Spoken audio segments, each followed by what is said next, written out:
Happy New Year and welcome to the news on NTA International. I am Nolin Ebel Ame and my sign language interpreter is Josiah Abdullahi. Let's begin with the headlines.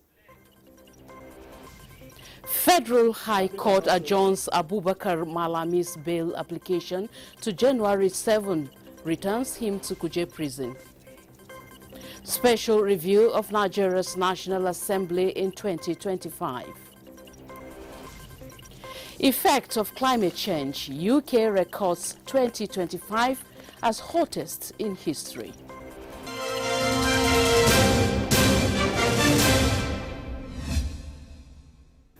And this is the news. Federal government of Nigeria has received with a profound sadness the news of the tragic fire incident at a ski resort in Switzerland, which claimed dozens of lives and left several others injured. A statement by the spokesperson of the Ministry of Foreign Affairs, Kimebi Imefa, indicates that the incident occurred in the early hours of January 1st at the popular Le Constellation Bar, one of Switzerland's most exclusive locales.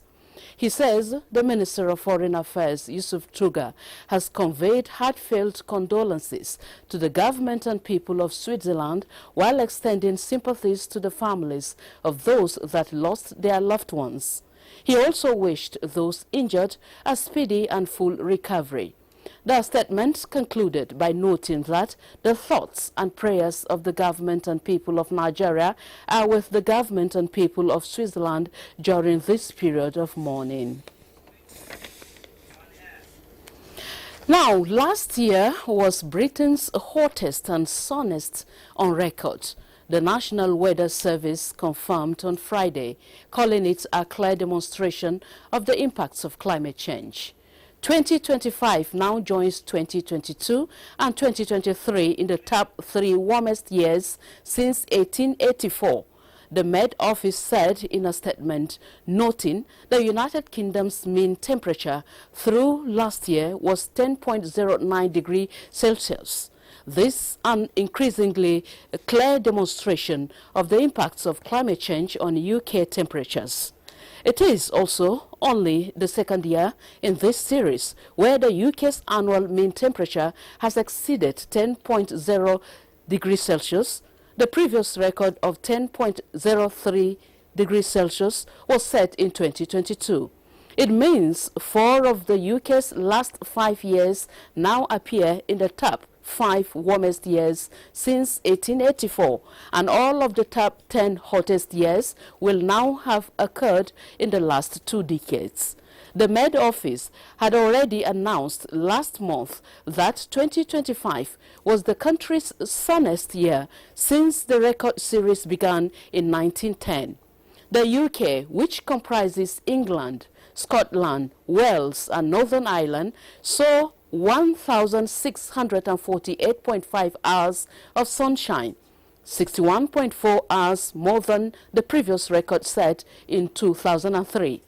An exceptional amount of sunshine during the spring, followed by long spells of clear skies during the summer, helped set the record, the Met Office has noted.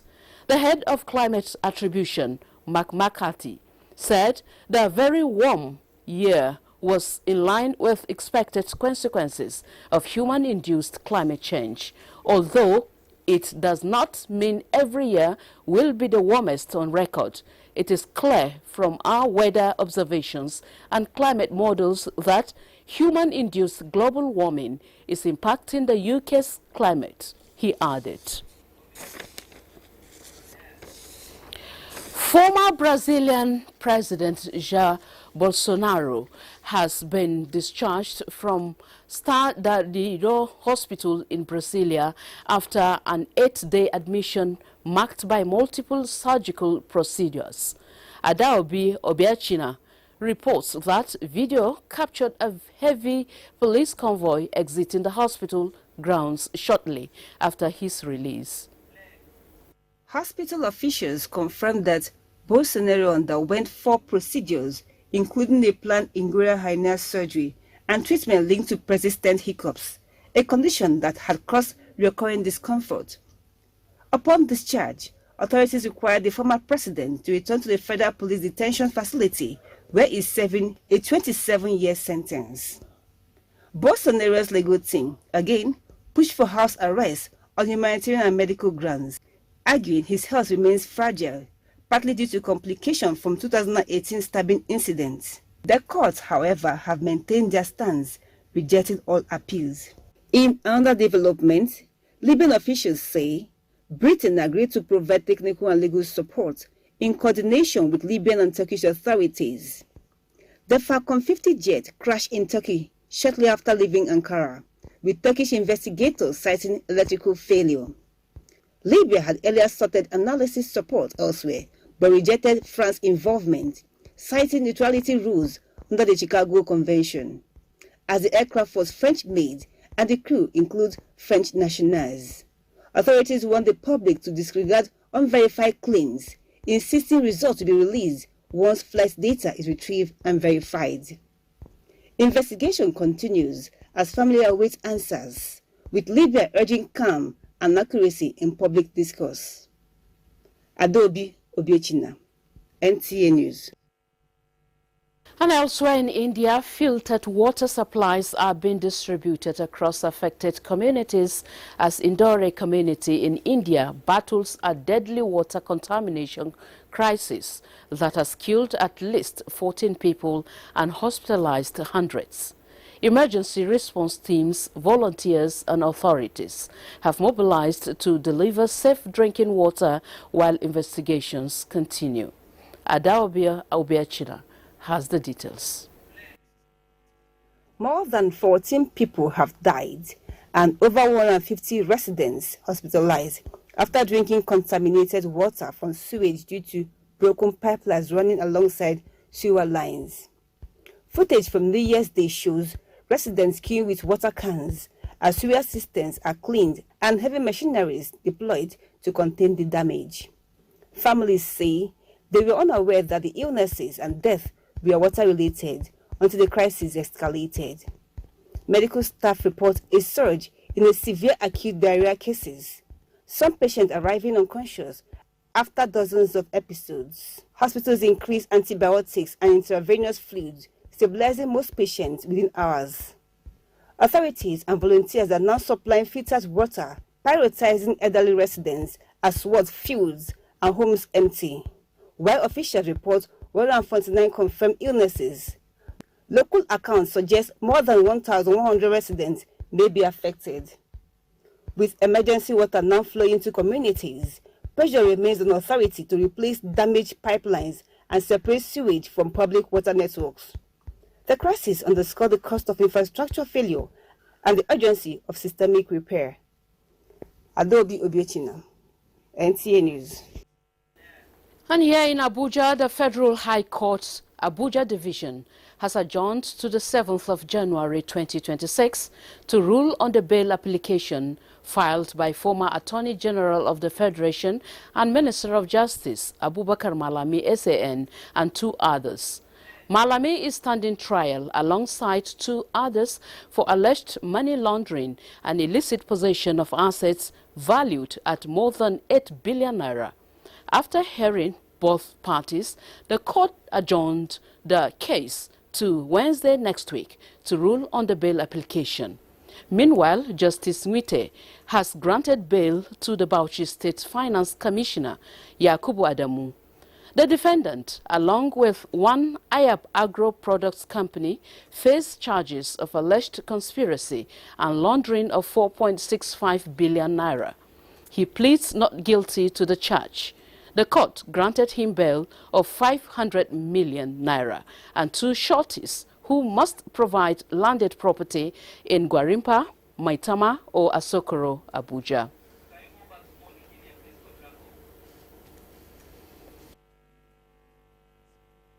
The conditions of bail are such which I feel strongly that we can perfect before the next adjournment. defendant is to remain in Kuje correctional custody till his bail is perfected. The matter is adjourned to 23rd January 2026 for continuation of trial. In the meantime, the Economic and Financial Crimes Commission, EFCC, has expressed displeasure with the alleged claims of Bauchi State Governor Bala Mohammed about the commission being used by political opponents to persecute him and his aides. The EFCC, in a statement by its head, Media and Publicity, Dele Oyewale, describes the claims as allegedly wild and far-fetched. It asserts that the Commission is an independent agency created to fight economic and financial crimes and has been discharging its duties without affection or ill will. EFCC maintains that attempt by Governor Bala Mohammed to portray the Commission as a parallel agency that panders to the demands of certain political interests is mischievous and condemnable. In the instant case, the facts against some officials of Bauchi State Government are already placed before the court. Members of the public can access the charge and decide for themselves whether the case is born out of vendetta or is a product of painstaking investigation by the EFCC. The Commission posits that crying wolf over issues of terrorism financing is like clutching at straws. The Bauchi State Finance Commissioner and 3 others are currently in Kuje Correctional Center over alleged terrorism financing trial before the Federal High Court, Abuja.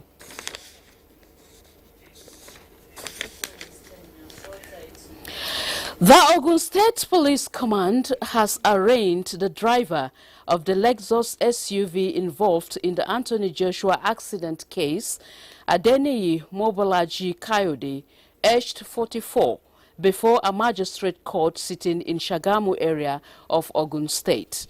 A statement by the police public relations officer, Ogun State Command, DSP Oluseyi Babasheyi, explained that the defendant was arraigned on 4 counts charge before Chief Magistrate O.M. Somefun of the Shagamu Magistral Division. The charges include that the defendant drove the said SUV vehicle in a manner dangerous to members of the public, resulting in a fatal accident causing the untimely death of 2 persons, which is punishable under Section 5, Subsection 1 of the Federal Highway Act, Cap 5135 laws of the Federation of Nigeria 2002, applicable in Ogun State. The defendant was also docked for reckless driving, negligence and being at a speed without care and attention and reasonable consideration of other road users, which caused the injury to the British heavyweight boxer Anthony Joshua, and that the suspect drove without a national driver's license and thereby committing an offense contrary to and punishable under Section 10, Subsection 1 of the Federal High Court Act, Cap 5135 law of the Federation of Nigeria as applicable in Ogun State. The Chief Magistrate Somfuna, however, granted the defendant a 5 million naira bail with 2 sureties and remanded the defendant pending when he met his bail condition. The case has been adjourned. The case has been adjourned to 20th of January 2026 for trial. The federal government is projecting robust investment in renewable energy in 2026 so as to consolidate on the milestones recorded and increase access to clean and reliable power supply in the country. Director General of the Energy Commission of Nigeria, Dr. Mustafa Abdullahi, in a statement, acknowledges the support of President Bola Tinubu in accelerating the implementation of energy reforms, which has catalyzed investment in the renewable energy subsector, thereby positioning Nigeria strategically as the renewable energy hub of Africa. He says the federal government is committed to tackle challenges of power supply with renewable energy identified and adopted as an alternative source of supply, especially for unserved and underserved communities, with the Energy Commission of Nigeria as the implementing agency for the Renewed Hope Solarization Program and other interventions to achieve energy efficiency. You are still watching the news on NTA International. Welcome back from the break. Governor Caleb Mutfwang has formally picked the APC membership card following his resignation from the People's Democratic Party. He was formally received by the State Executive Council of the All Progressives Congress at the APC Secretariat in Jos. Indiang Andiabagyang reports. With the conclusion of all formalities, Governor Mutfwang said before the formal defection, he has made wide consultations and his dream is that of one united Plateau. He therefore calls for unity among all the people, stressing that he will continue to support President Tinubu, whom he says is determined to put the country on the path of development.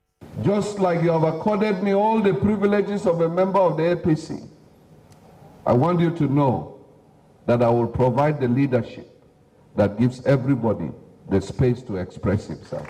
And my desire is to make sure that where conversations are being held about national development, that Plateau is well represented. Chairman of the All Progressives Congress Plateau State, Rufus Bature, who welcomed the governor and his team, assures that APC is a party that accommodates all without discrimination. Having fulfilled all the requirements of the party constitution, and we accord to you all the privileges as enshrined in the APC constitution. Secretary to the government of Plateau State, Samuel Jato, says it is time to put aside differences and think and act Plateau. The governor thereafter went into a closed-door meeting with APC state leaders in Jos. Indenyan and Abuja, NTA News. In other news, Nigeria's Senate wrapped up its activities in 2025 with the second reading of the proposed National Budget Bill for 2026. The period featured passage of resolutions and approvals of executive requests to improve security and the economy, as well as high-profile defections to the ruling party, leaving the 5 opposition parties with 30 out of 109 seats. National Assembly correspondent Lami Ali takes us through some activities in the Senate that made headlines in 2025. 2025 was quite engaging and productive in the Red Chamber, with more than 90 legislations passed. This was in addition to confirmation of presidential appointments and adoption of resolutions on critical issues. Due to the legislation, the laws that we make, in order to assist the economy, in order to strengthen the hands of the executive, that they are paying off.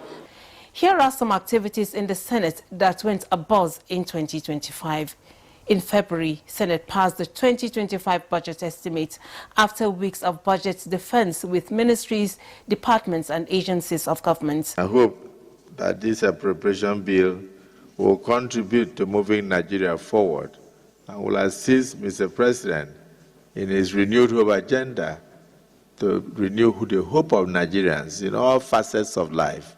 March took off on a rocky note as Senator Natasha Dwanga was suspended for 6 months for violation of Senate standing rules over allocation of seats in the chamber.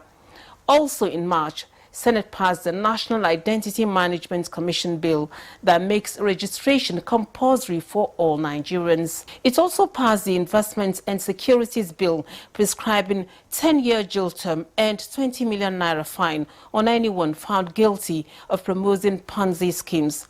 It was also in same month of March that the Senate approved the 6-month emergency rule in Rivers State. The tax reform bills grabbed headlines in May 2025 as the Senate passed 4 bills at plenary. July saw lawmakers temporarily relocating the Senate to the 6 geopolitical zones for engagements with the public on amendments of the Constitution. Senate also convened a town hall to find solutions to Nigeria's security challenges. Security is of primacy of governance. The only reason why the people surrender their sovereignty to government is in return for government to provide peace, order, and good governance. So we uphold security summit across the 6 geopolitical zones, which will climax in the new year of 2026. October was quite notable in 2025 as the Senate screened and confirmed the newly appointed Chief of Defense Staff, General Olufemi Oluede, and the 3 service chiefs. Also screened and confirmed in the Red Chamber in October is the chairman of the Independent National Electoral Commission, INEC, Professor Joash Amopiton. Minister of Humanitarian Affairs, Bernard Mohamed Doro, was also confirmed. More appointments came in November. Senate screened and confirmed Dr. Tochukwu Ude as minister. Other events in the Senate that made waves on media platforms include second reading of the bill to reenact Armed Forces Act, proposing a ban on enlistment of underage in the armed forces, and the motion requesting the recruitment of additional 100,000 personnel into the armed forces to combat security breaches following the abductions at schools in Kebbi and Niger states. December appears to be the busiest for the Senate in 2025 as it screened and confirmed General Christopher Musa as Minister of Defense. The Senate screened and confirmed 67 career and non-career ambassadors, approved the medium-term expenditure framework and fiscal strategy paper 2026 to 2028, approved extension of implementation of the 2024 and 2025 capital components to March 2026. It also passed a bill for second reading that proposes 112 as Nigeria's emergency toll-free number. It was also in December, on Friday 19th to be precise, that President Tinubu laid before a joint session the proposed budget estimate of 2026 for consideration and passage. Senate took second reading of the bill 4 days after and adjourned activities to 2026.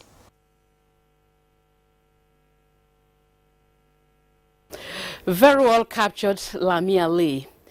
Now, as part of New Year celebration, the 23 Brigade of the Nigerian Army, Yola, has organized a party for children in the barracks. Rayanu Bala reports that the essence is to wine and dine with them in the spirit of the season. These are children in the barracks in the mood of the New Year celebration, while some of their parents are on the front line to keep Nigeria as one indivisible nation. The 23 Brigade of the Nigerian Army Yola ensure their children have some sense of belonging, especially during the Christmas and New Year celebrations.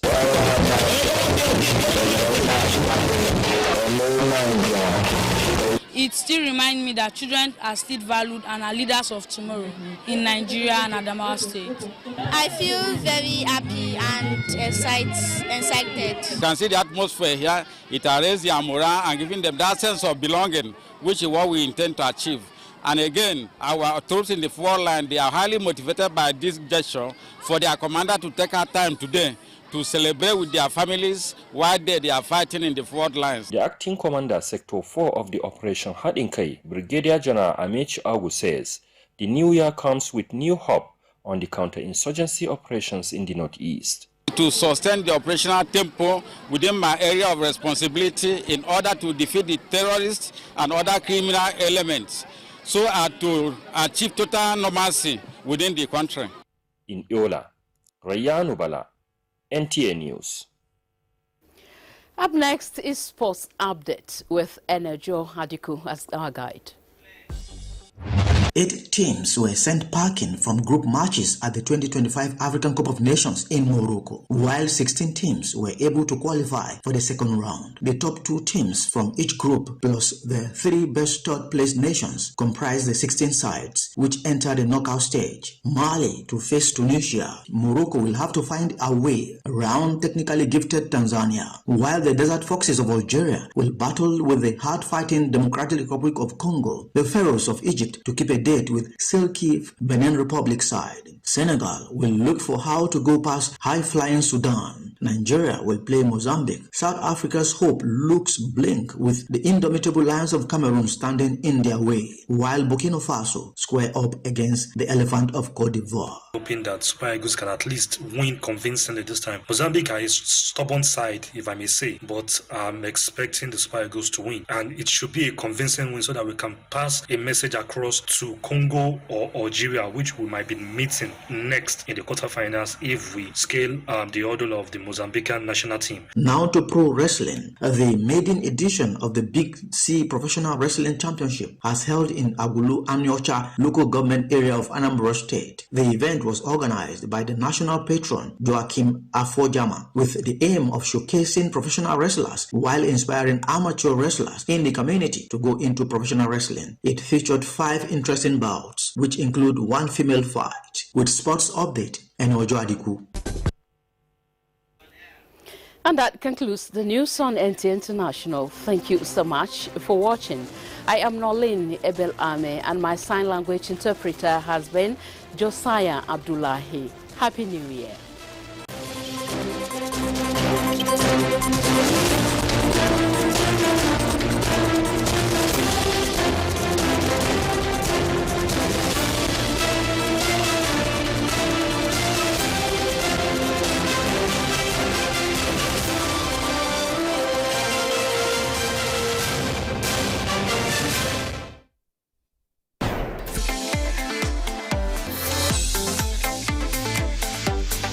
You can also see us on Facebook and YouTube for quality content on the go.